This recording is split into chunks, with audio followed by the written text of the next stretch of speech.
درود شریف پڑھ لیں۔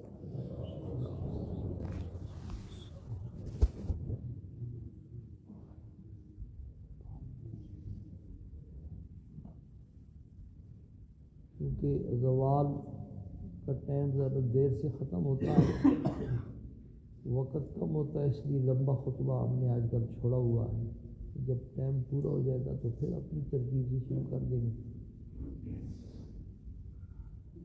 عمرے کے جو تاثرات تھے ان میں آخری بات باقی تھی، اگر وقت ہوا تو انشاءاللہ وہ ایک ایسی اہم بات ہے، لیکن وہ جتنا میں نے گزشتہ جمعے شور کیا تھا نا، لگتا ہی ہے کہ کسی نے وہاں تک پہنچا دیا ہے، ساری پابندیاں ختم ہو گئی۔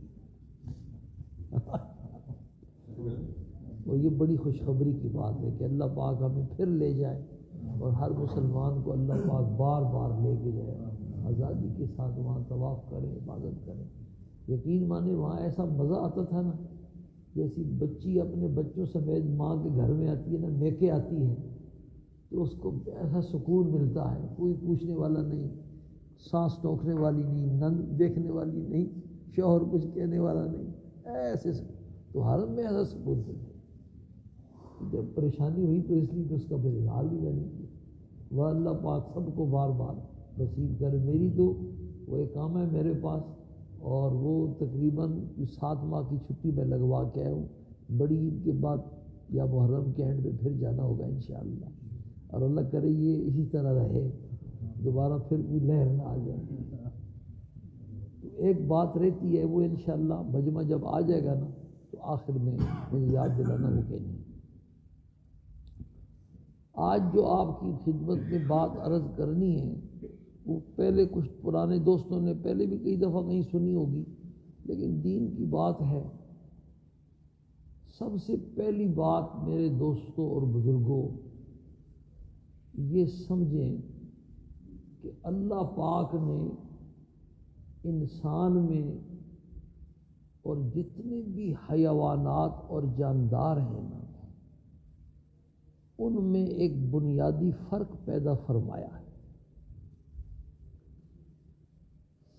وہ بنیادی فرق اللہ پاک نے یہ پیدا فرمایا ہے کہ جتنے حیوانات ہیں ان میں اللہ پاک نے مستقبل کی فکر پیدا نہیں فرمائی، مستقبل کا غم پیدا نہیں فرمایا، مستقبل کی سوچ پیدا نہیں فرمائی کہ کل کیا ہوگا، پرسوں کیا ہوگا، مہینے کے بعد کیا ہوگا، سال کے بعد کیا ہوگا، کئی سالوں کے بعد کیا ہوگا۔ ایسی کوئی سوچ کسی بھی جانور میں نہیں۔ انسان، فرشتے اور جنات، ان تینوں کو نکال کر جتنے بھی جاندار ہیں، گھروں میں رہنے والے پالتو جانور ہیں، جنگلوں میں رہنے والے وحشی جانور ہیں، سمندروں میں رہنے والے بحری جانور ہیں، آسمان کی فضاؤں میں اڑنے والے پرندے ہیں، اور بلوں میں رہنے والے، زمین پر رینگنے والے کیڑے مکوڑے ہیں، چھوٹے جانور ہیں یا بڑے جانور ہیں، سب کے سب آل ٹو آل، ان سب کو اللہ پاک نے مستقبل کے غم سے بے نیاز کیا ہوا ہے۔ کوئی ایسی پریشانی کسی جانور میں اللہ نے پیدا ہی نہیں فرمائی۔ اس کی میں مثال دیتا ہوں، پہلے بھی سنی ہوگی آپ نے، آپ میں سے اکثر حضرات کو بارہا اس کا تجربہ ہوا ہے کہ آپ مرغی لینے کے لیے مرغی والے کی دکان پر جاتے ہیں اور وہ ڈربا مرغیوں سے فل ہوتا ہے۔ آپ اس کو کہتے ہیں اتنے وزن کی مرغی چاہیے، وہ فوراً ایک مرغی کو پکڑتا ہے اور ذبح کرتا ہے، اور اس کی چمڑی اتار کر کے بوٹیاں بنا کے شاپر میں ڈال کے آپ کے حوالے کر دیتا ہے، پیسے لے لیتا ہے۔ یہ سارا منظر مرغی، وہ جو مرغیاں ہیں نا دیگر، ان سب کے سامنے ہو رہا ہوتا ہے، تقریباً دیکھ رہی ہوتی ہے، اور وقفے وقفے سے ان میں سے ہر ایک مرغی کے ساتھ یہ کارروائی ہونے والی ہے، شام تک وہ ڈربہ مرغیوں سے خالی ہو جاتا، دوسرے دن تازہ مرغیاں لائی جاتی، لیکن یہ سب کچھ دیکھنے کے باوجود وہ مرغیاں کھا بھی رہی ہوتی ہیں، پی بھی رہی ہوتی ہیں اور اچھل کود بھی کر رہی ہوتی ہیں۔ یہ کس چیز کا کرشمہ ہے بھائی؟ تھوڑی دیر کے بعد میرے ساتھ کیا ہونے والا ہے اس کی اس کو پرواہ ہی نہیں، اس کو پتہ ہی نہیں ہے کہ کیا ہونے والا ہے۔ آپ سوچیں ذرا، ایسا خدا نہ خواستہ انسانوں کے ساتھ ہونے لگے تو انسان زندگی گزار سکتا ہے؟ عبد الملک ابن مروان، اس دفعہ دستار بندی کے پروگراموں میں میں نے یہی مضمون بیان کیا، ایک واقعہ سنایا، کسی کتاب میں میں نے یہ واقعہ پڑھا تھا۔ عبد الملک ابن مروان ایک بادشاہ گزرا ہے، اس کا ایک سادہ سا بیٹا تھا، کسی جگہ کھڑا ہوا تھا کھیت کے قریب، تو وہاں ایک گدھا جو تھا نا وہ راہٹ کھینچ رہا تھا، کنویں کو کھینچ رہا تھا اور پانی نکل رہا تھا، کھیتوں کو لگ رہا تھا، اور مالک چارپائی پہ جو ہے نا لیٹا ہوا، کبھی اس کی آنکھ لگ جاتی، کبھی آنکھ کھل جاتی۔ گدھے کے گلے کے اندر گھنٹی تھی، وہ گھنٹی جو ہے نا بجتی تھی اور گدھا چلتا تھا، جب چلتا تو گھنٹی بجتی، آواز آتی۔ یہ عبد الملک ابن مروان کا صاحبزادہ شہزادہ تھا، یہ سادہ سا تھا، یہ اس کے پاس گیا، مالک کے پاس دعا سلام کی، پوچھا یہ گھنٹی تو نے کیوں باندھی ہوئی ہے، اس کا کیا مقصد ہے؟ تو گدھے کا مالک کہنے لگا میں نے گھنٹی اس لیے باندھی ہوئی ہے کہ جب تک یہ گدھا چلتا رہتا ہے نا تو گھنٹی ہلتی رہتی ہے، میں لیٹا ہوتا ہوں، مجھے آواز آتی رہتی ہے، گدھا چل رہا ہے، کام ہو رہا ہے، پانی لگ رہا ہے کھیت کو، اور جب یہ رک جاتا ہے تو گھنٹی کی آواز بند ہو جاتی ہے، میں سمجھ جاتا ہوں کہ یہ رک گیا، مستی کر رہا ہے، پھر میں ایک ڈنڈا اٹھاتا ہوں، پھر جا کے اس کو ایک لگاتا ہوں، پھر یہ چل پڑتا ہے۔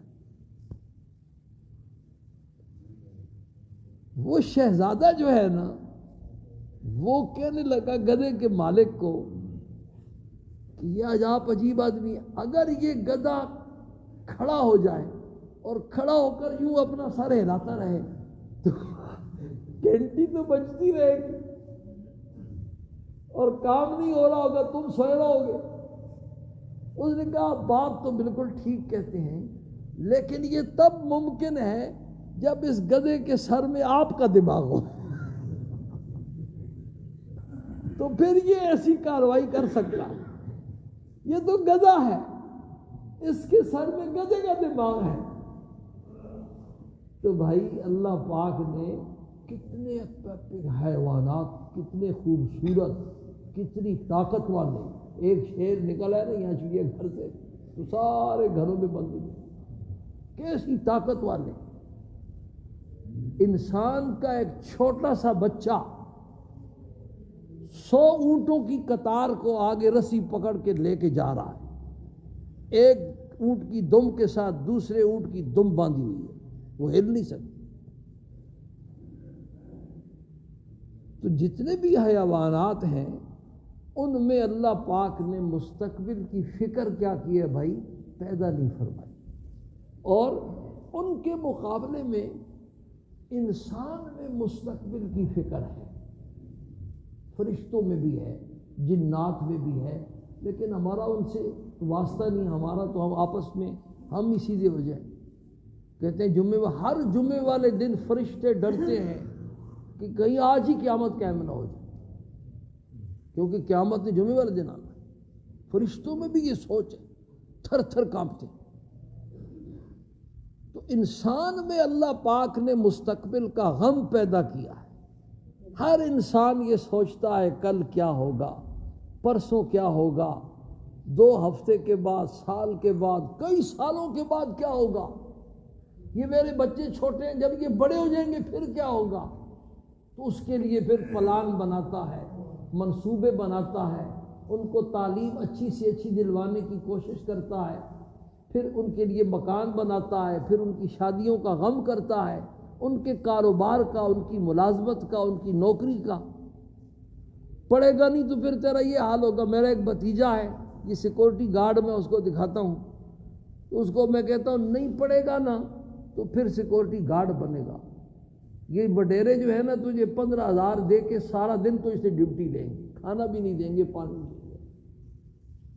یہ سارے جتنے نکمے تمہیں نظر آ رہے ہیں نا، یہ سارے وہی لوگ ہیں کہ جنہوں نے اپنے بچپن کا زمانہ کھیل کود میں، غفلت میں، بھاگ دوڑ میں گزارا ہے اور محنت نہیں کی۔ جنہوں نے محنت کی وہ آج اچھے، وہ اسی کو، آخرت کو اور دنیا کو سمجھ لیں۔ جنہوں نے بچپن کا تھوڑا سا زمانہ کیا کیا، ضائع کیا، تو اب ساری زندگی رگڑے کھا رہے ہیں اور بڑھاپے تک، موت تک رگڑے کھاتے رہیں گے۔ وہ بچپن کے 10-15 سال ان نے ضائع کر دی، لمحوں نے خطا کی، صدیوں نے سزا پائی۔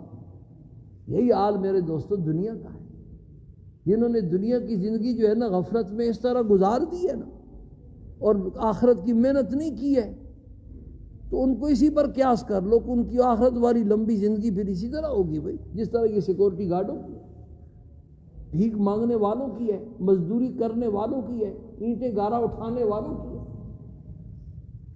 تو بہرحال بات یہ ہو رہی ہے کہ انسان میں اللہ پاک نے مستقبل کا یہ غم، مستقبل کی یہ فکر، مستقبل کی یہ سوچ کیا کی ہے، پیدا کی کہ کل کیا ہوگا، سال کے بعد کیا ہوگا، کئی سالوں کے بعد کیا ہوگا۔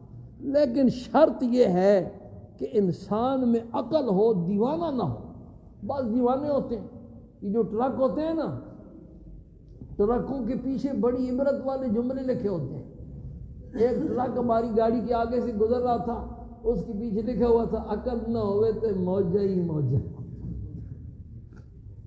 عقل نہ ہوئے تے موجہ ہی موجہ، عقل ہوئے تے سوچا ہی سوچا۔ عقل ہے تو پھر اس کو یہ سوچ سونے نہیں دیتی، اس کو چین نہیں لینے دیتی کہ کیا ہوگا میرے بچوں کا، میرے گھر والوں کا، اور یہ بڑے گی، پڑھ نہیں رہے گی، ٹیوشن نہیں جاتا ہے، اس کو یہ پریشانی۔ پھر یہ ساری پہلی یہ بات سمجھ میں آ گئی ہے نا کہ انسان میں اور حیوان میں یہ ایک بنیادی فرق اللہ نے رکھا۔ دوسری بات یہ سمجھیں کہ میرے دوستوں اور بزرگوں، انسانوں کے پھر 2 طبقے اللہ نے بنائے۔ پہلا طبقہ انسانوں کا جو بڑی کثیر تعداد میں ہے، اور اللہ پاک کی شان یہ ہے کہ ہر دور میں ان کی کثرت ہی رہی ہے۔ پہلا طبقہ انسانوں کا وہ ہے کہ جن کو انسان ہونے کی وجہ سے مستقبل کا غم اور مستقبل کی فکر لاحق ہے، لیکن سارا غم اور ساری فکر دنیا والے مستقبل کی ان کو کھائے جا رہے ہیں۔ مستقبل بھائی کس کو کہتے ہیں؟ آنے والا زمانہ۔ جو گزر گیا وہ کیا ہے؟ ماضی ہے، اور جس میں ہم گفتگو کر رہے ہیں یہ حال ہے، اور اس کے بعد اس کے ساتھ جو ٹچ ہے، ہر آنے والا لمحہ کیا ہے؟ مستقبل۔ یہ مستقبل ایک تو ہم سب کا وہ ہے جو آج سے شروع کر لو، فرض کرو آج سے شروع ہو کر ہم سب کی موت پہ جا کے اس نے ختم ہو جانا۔ اور ایک ہم سب کا مستقبل وہ ہے جو ہم سب کی موت سے شروع ہوگا اور پھر ختم ہونے کا نام نہیں لے گا۔ لمبا زمانہ عالم برزخ میں کئی دفعہ آپ سن چکے ہیں، آدم علیہ السلام کے زمانے سے شروع ہے، اب تک عالم برزخ ہی چل رہا ہے۔ لمبا عرصہ عالم برزخ میں، پھر جب سور پھونکا جائے گا تو لمبا عرصہ عالم حشر میں، آدم علیہ السلام سے لے کر آخری آدمی تک حساب و کتاب ہوگا۔ لمبا عرصہ عالم حشر میں ایک ایک دن 50,000 سال کے برابر، بعض کے لیے 500 سال کے برابر اعمال کی بقدر ہوگی اس کی مشقت اور لمبائی. اور مومن بڑا خوش قسمت ہے، مومن کو ایسے لگے گا جیسے ظہر عصر کے درمیان والا وقت ہے، اور بعض کو تو ایسے لگے گا 2 رکعت نماز پڑھی، پلک جھمک دی جنت میں پہنچ. تو بہرحال وہ آخرت والا مستقبل. تو مستقبل کتنے ہیں بھائی؟ 2. ایک دنیا کا مستقبل ہے جو موت پہ ختم ہو جائے، اور ایک آخرت والا مستقبل ہے جو موت سے شروع ہوگا پھر کبھی ختم ہونے کا نام نہیں لے گا. انسانوں کے دوسری بات یہ بیان ہو رہی ہے، انسانوں کے 2 طبقے ہیں. پہلا طبقہ انسانوں کا جو بڑی کثیر تعداد میں ہے، ان کو انسان ہونے کی وجہ سے مستقبل کا غم تو ہے، مستقبل کی فکر تو ہے، مستقبل کی پریشانی تو ہے، لیکن اللہ کی شان یہ ہے کہ ساری پریشانی، ساری فکر، ساری دوڑ دھوپ، ساری محنت اور ساری بھاگ دوڑ وہ کس کے لیے ہے بھائی؟ دنیا والے مستقبل کی،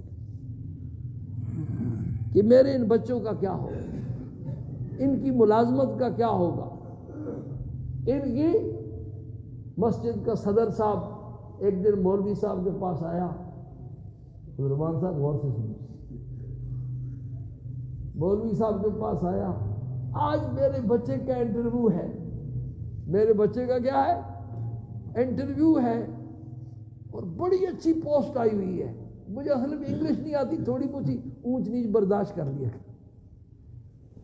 بڑی اچھی پوسٹ آئی ہوئی ہے، دعا کرے کہ آج وہ کامیاب ہو جائے. مولوی صاحب نے کہا بھائی انشاءاللہ دعا کریں گے، کیوں نہیں کریں گے. مولوی صاحب نے دعا کرائی نماز کے بعد بڑی اونچی کہ ہمارے صدر صاحب ہیں، ان کے بچے کا آج انٹرویو ہے، سارے مل کے دعا کرو اے اللہ اس کو کامیاب فرما. لیکن تنخواہ اتنی ہو جتنی مولوی صاحب کی.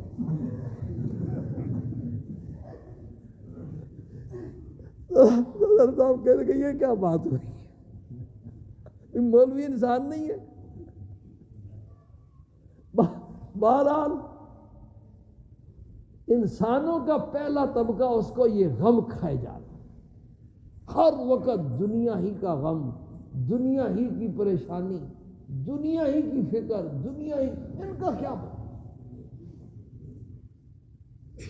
اور انسانوں کا دوسرا طبقہ جو قلیل تعداد میں ہے، اور اللہ کی شان یہ ہے کہ ہر زمانے میں ان بیچاروں کی قلت ہی رہی ہے، لیکن ہے اب بھی موجود، اور قیامت تک ایسے لوگ دنیا میں باقی رہیں گے، اور انہی کی برکت سے یہ دنیا کا نظام چل رہا ہے. یہ دوسرا جو طبقہ قلیل تعداد میں ہے، یہ بھی بیچارے انسان ہیں، ان کو بھی سوچ تو ہے، لیکن کون سی سوچ ہے بھائی؟ آخرت والے مستقبل کی سوچ، آخرت والے مستقبل کا غم، آخرت والے مستقبل کی فکر، یہ ہر وقت ان کو کھائے جا رہی ہے. راتوں کی نیند اڑی ہوئی ہے، اور دن کا چین انہوں کا برباد ہے. ساری دنیا یہ سوچتی ہے کہ میرے مرنے کے بعد میرے بچوں کا کیا ہوگا، میں ان کے لیے کچھ چھوڑ کے جاؤں. اور یہ بیچارے یہ سوچتے ہیں میرے مرنے کے بعد سب سے پہلے تو میرا اپنا کیا ہوگا. میرے یہ پیارے پیارے معصوم بچے ہیں، ان میں سے جب کسی کا انتقال ہوگا تو اس بیچارے کا وہاں کیا ہوگا. میرے یہ بھائی ہیں، یہ دنیا سے جائیں گے، اور اللہ والے جو ہیں جن کو اللہ پاک نے درد دیا ہے، غم دیا ہے، وہ پوری انسانیت کا سوچتے ہیں. یہ اربع 5-6 ارب انسان ہیں، ان میں سے جب وہ دنیا سے جاتا ہے تو اس بیچارے کا کیا ہوگا، وہاں ان کا کیا ہوگا. پہلے بھی آپ کو سنایا تھا، مولانا الیاس رحمہ اللہ کا ایک بے تکلف دوست تھا. اس نے ایک دن ہنستے ہوئے حضرت سے کہا، حضرت جی ساری دنیا کو پریشان کیا ہوا ہے، نہ خود چین سے بیٹھتے ہو اور نہ دوسروں کو چین سے بیٹھنے دیتے ہو. اگر قیامت قائم نہ ہوئی تو آپ کی ساری محنت کا کیا ہوگا؟ حضرت مسکرائے اور فرمایا اللہ کے بندے تو نے تصویر کے دوسرے رخ پر تو سوچا ہی نہیں. اگر قیامت قائم نہ ہوئی تو کیا ہوگا بھائی؟ زیادہ سے زیادہ ہماری محنت ضائع چلی جائے گی اور کیا ہوگا.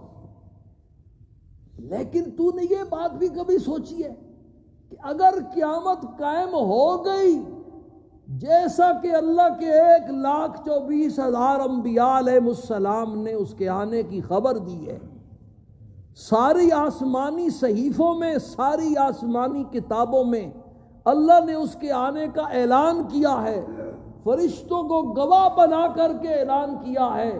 اگر قیامت قائم ہو گئی، قسمیں اٹھا اٹھا کر کے اللہ نے قرآن میں قیامت کے آنے کو بیان فرمایا ہے. اگر قیامت قائم ہو گئی تو پھر تم نے یہ سوچا ہے میرا کیا ہوگا، میرے بیوی بچوں کا کیا ہوگا، اور یہ پوری انسانیت کا کیا ہوگا؟ اس پر بھی کبھی سوچا؟ تو اللہ کے نیک بندے تو پوری انسانیت کو سوچتے. کل بھی انشاءاللہ میں ریونڈ جا رہا ہوں امتحان لینے کے لیے، کئی سالوں سے جا رہا ہوں. حاجی عبدالوہاب صاحب رحمہ اللہ سے ہماری سارے ممتحنین کی خصوصی ملاقات کرائی جاتی. ایک ملاقات میں مجھے بالکل الفاظ بھی یاد ہیں. ایک ملاقات کے آخر میں 35-40 کے قریب ہم علماء تھے سارے. حاجی صاحب نے یہ فرمایا بھائی تم علماء ہو اور جاؤ 2 رکعت نماز صلاۃ الحاجت پڑھ کر کے اللہ پاک سے یہ دعا مانگو کہ اللہ پاک کا دین پوری دنیا میں پھیل جائے.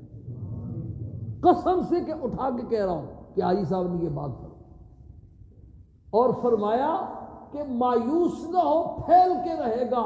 اللہ کے سچے پیغمبر نے فرمایا تھا کہ ہر کچے پکے گھر میں یہ اسلام داخل ہو کر کے. اب اپنے لیے تو صلاۃ الحاجت پڑھنے والے بھائی بہت ہیں نا، بچوں کے رشتوں کے لیے تو صلاۃ الحاجت پڑھنے والے بہت ہیں، بچوں کے امتحان میں کامیابی کے لیے تو صلاۃ الحاجت پڑھنے والے بہت ہیں، بچوں کی ملازمتوں کے لیے صلاۃ الحاجت پڑھنے والے بہت ہیں. کوئی ایسا بھی ہے جو صرف اس لیے صلاۃ الحاجت پڑھے کہ حضور صلی اللہ علیہ وسلم کا لایا ہوا یہ دین پوری دنیا میں پھیل جائے، ہدایت کی ہوائیں چل پڑے چاروں طرف. تو انسانوں کا یہ دوسرا جو طبقہ ہے یہ بیچارہ قلیل تعداد میں ہے، لیکن ہے ضرور. دنیا ابھی تک ایسے انسانوں سے خالی نہیں ہوئی ہے. میں نے اس دن درس میں سنایا، گزشتہ جمعہ پڑھا کر کے میں گاؤں چلا گیا تھا، اپنے بہن بھائیوں سے، رشتہ داروں سے، عمرے کے بعد والی سب کو اشتیاق تھا ملاقات کے لیے. تو مجھے ملنے کے لیے رشتے کی ایک پھپھو ہماری لگتی ہے، وہ مجھے ملنے کے لیے آئی، مبارکباد دی، کھجور وغیرہ کھائی، اپنی 2 بنگیں بھی ساتھ لائی تھی. سب کے سروں پر میں نے ہاتھ پھیرا تو اٹھتے اٹھتے مجھے کہنے لگی اب وہ بیچاری نوجوانی میں بیوہ ہو گئی تھی، اپنے چھوٹے چھوٹے بچے اس نے پالے اور پال کر کے سب کی شادیاں کی اور اپنے پاؤں پہ ان کو کھڑا کیا. بڑی مشکل میں زندگی گزری اس کی. تو وہ مجھے کہنے لگی کہ اب بیٹا میرے لیے بس ایک ہی دعا کرو، میں سارے کاموں سے فارغ ہو رہی ہوں، اللہ میرا اگلا جہان اچھا کر دے. میرے رونگٹے کھڑے ہو گئے اس کی یہ بات سن کر کے. مجھے رونا آ گیا کہ تو نے یہ کروڑوں کی بات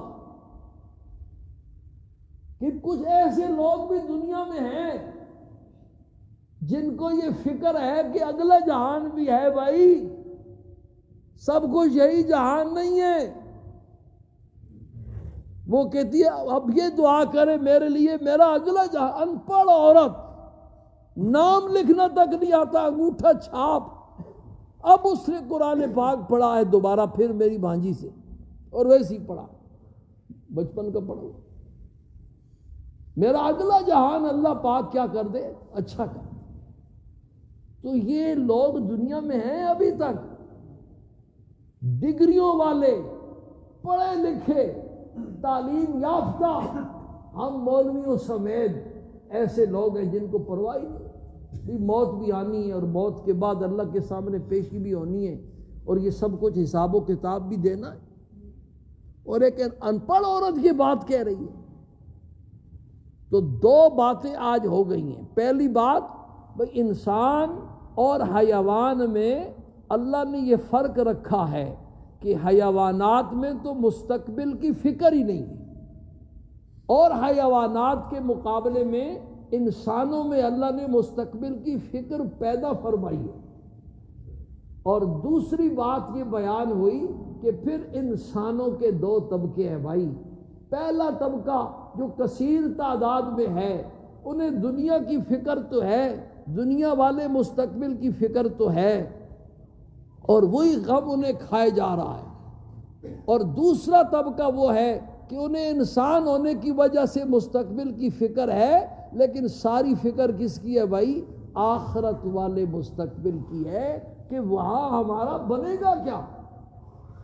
اللہ پاک ہم سب کو اس کی سمجھ نصیب فرمائے. یہ پورا ہفتہ اس پر سوچتے رہیں، پھر اگلے جمعے تیسری بات انشاءاللہ بیان کریں گے. اور عمرے والی ایک آخری بات پچھلے ہفتے رہ گئی تھی، وہ پچھلی جمعے جتنی باتیں میں نے کی تھی نا، غصے میں کی تھی، وہ ساری ان تک پہنچ گئی، ساری پابندیاں اٹھ گئی ہیں. اب خوشی خوشی عمرے پر جاؤ. اللہ پاک ہر ایک مسلمان کو بار بار لے جائے، اپنے گھر کی سعادت نصیب فرمائے. کل ایک جو ہے نا، ایک میرا دوست ہے، مقتدی بھی ہے جمعے کا، وہ کہہ رہا تھا کہ یہ عمرے کا شوق نہیں پیدا ہو رہا، حج عمرے کا کوئی شوق نہیں ہے، کوئی ایسا وظیفہ بتاؤ کہ دل میں تڑپ پیدا ہو جائے. میں نے کہا یہ تڑپ دیکھنے کے بعد پیدا ہوتی ہے، ایک دفعہ دیکھا ہوگے تو پھر چین سے نہیں بیٹھو. وصال کے بعد جو فراق ہوتا ہے نا، وہ انتہائی کیا ہوتا ہے؟ شاک ہوتا ہے. اب وہ مثال میں دیتا نہیں ہوں، مثال بڑے بوڑھے خود ہی سمجھ جائیں کہ وصال کے بعد والا جو فراق ہوتا ہے وہ بڑا کیا ہوتا ہے؟ شاک ہوتا ہے.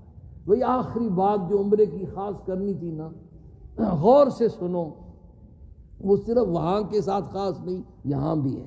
وہاں جو ایک خاص بات دیکھی اور ہر جمعے دیکھی کہ جمعے کے بعد جو ہے نا سنتیں نہیں پڑھتے، بس سلام پھیرا اور سارے بھاگ جاتے. عربیوں کے بارے میں تو ویسے ہی مشہور تھا، پاکستانی بھی جتنے وہاں دیکھے، انڈیا کے دیکھے، بنگلہ دیش کے دیکھے، بس سلام پھرا، یعنی مال اٹھائی اور چل بھائی. بھائی اللہ کے بندو، یہ سنتیں مؤکدہ ہیں. زور سے پہلے والی 4 سنتیں، زور کے بعد والی 2 سنتیں، اور مغرب کے بعد والی 2 سنتیں، عشاء کے بعد والی 2 سنتیں اور 3 وتر، اور فجر کے سے پہلے والی 2 سنتیں تو ایسی ہیں کہ حضور نے فرمایا اگرچہ تمہیں گھوڑے روند کیوں نہ ڈالیں پھر بھی ان سنتوں کو ہرگز مت چھوڑ. اس لیے بھائی یہاں بھی یہ دیکھتے ہیں جمعے کی نماز ہوتی ہے اور سارے بھاگ جاتے ہیں. جمعے سے پہلے والی 4 سنتیں بھی مؤکدہ ہیں، اور جہاں حنفیوں کے نزدیک جمعے کے بعد والی جو 6 سنتیں یہ بھی مؤکدہ ہیں. اور مؤکدہ اور واجب عمل کے اعتبار سے بالکل دونوں ایک جیسے ہیں. اصطلاحی اعتبار سے تھوڑا بہت ان میں فرق ہے. عملی طور پر واجب کا چھوڑنے والا بھی گنہگار ہے، اور بزرگوں نے لکھا ہے جو مستحبات چھوڑ دیتا ہے اس سے سنتیں چھوٹنا شروع ہو جاتی ہیں، جو سنتیں چھوڑ دیتا ہے اس سے واجبات چھوٹنا شروع ہو جاتے ہیں، جو واجبات چھوڑ دیتا ہے اس سے پھر فرائض بھی چھوٹنا شروع ہو جاتے ہیں. اور جو مستحبات کا اہتمام کرتا ہے اللہ پاک اس کو سنت پر عمل کرنے کی توفیق دیتے ہیں، اور جو سنت پر عمل کرنے کا اہتمام کرتا ہے اس کو اللہ پاک واجبات کی توفیق دیتے ہیں، اور واجبات کا اہتمام کرنے والے کو فرائض کی توفیق ملتی ہے. اب جو لوگ اوابین کے، چاشت کے، اشراق کے، تہجد کے پابند ہو جاتے ہیں، ان کے بارے میں کبھی یہ سوچا جا سکتا ہے کہ ان سے فرض کی نماز رہ جائے گی؟ اس لیے بھائی دوستو، اس کوتاہی کو اور کمی بیشی کو دور کرنے کی کوشش کرو. اور اصل بات تو وہی ہے جو پچھلے جمعے میں نے عرض کی کہ عادت ڈالو. جو بوڑھے ہو چکے ہیں وہ بھی ہمت کریں، اور جو جوان ہے وہ ابھی سے مسجد کے ساتھ دل لگانے کی عادت ڈالیں، اور اپنے بچوں کو بھی مسجد میں لائیں. ہم ان کا شور شرابہ سب کچھ برداشت کریں گے. میں نے بتایا تھا آپ کو کہ کئی بوڑھے ایسے بوڑھا مرتا ہے، کارخانے میں اس کی سیٹ سنبھالنے والا بیٹا موجود ہے، دکان میں اس کی سیٹ سنبھالنے والا بیٹا موجود ہے، کاروبار چلانے کے لیے موجود ہے، گھر چلانے کے لیے موجود ہے، لیکن مسجد میں اس بوڑھے کی جو جگہ تھی اس جگہ کو سنبھالنے والا بھی تو کوئی ہے یا نہیں؟ اسی مجمع میں میں ایسے لوگوں کو جانتا ہوں جن کے بوڑھے والد صف اول کے نمازی تھے، تکبیر اولیٰ کے پابند تھے، وہ اللہ کو پیارے ہو گئے، اب ان کی جگہ ہمیں خالی نظر آتی ہے نوجوان، اس لیے کہ انہوں نے اپنے بچوں کو عادت نہیں ڈالی۔ تو عادت ڈالو گے تو تمہیں چین نہیں آئے گا بھائی۔ مومن کو تو مسجد میں، ابھی میں دوستوں کو بیان کر رہا تھا، آپ سے پہلے بھی ایک مجمع لگا ہوا تھا، بیان کر رہا تھا کہ مومن کو مسجد میں ایسا چین ملتا ہے جیسے مچھلی کو پانی میں سکون ملتا ہے۔ اگر مچھلی پانی سے باہر پڑی ہوئی ہے اور تمہیں نظر آ رہی ہے تو سمجھ جاؤ یا تو مچھلی نہیں کوئی اور ہے، اگر مچھلی ہوتی تو پانی میں ہوتی، اور اگر یہ مچھلی ہے تو پھر مردہ مچھلی۔ مومن جو ہے اس کو تو مسجد میں چین ملتا ہے بھائی، مسجد میں سکون ملتا ہے۔ حدیث میں آتا ہے 7 آدمیوں کو اللہ پاک قیامت والے دن عرش کا سایہ عطا فرمائیں گے، ان میں ایک آدمی وَرَجُلٌ قَلْبُهُ مُعَلَّقٌ بِالْمَسَاجِدِ، وہ انسان جس کا دل مسجد میں اٹکا رہتا ہے، اس کو بھی اللہ پاک قیامت والے دن اپنے عرش کا سایہ عطا فرمائے گا۔ اللہ پاک سب حضرات کو جزائے خیر عطا فرمائے اور اس پر عمل کرنے کی توفیق نصیب فرمائے۔ نماز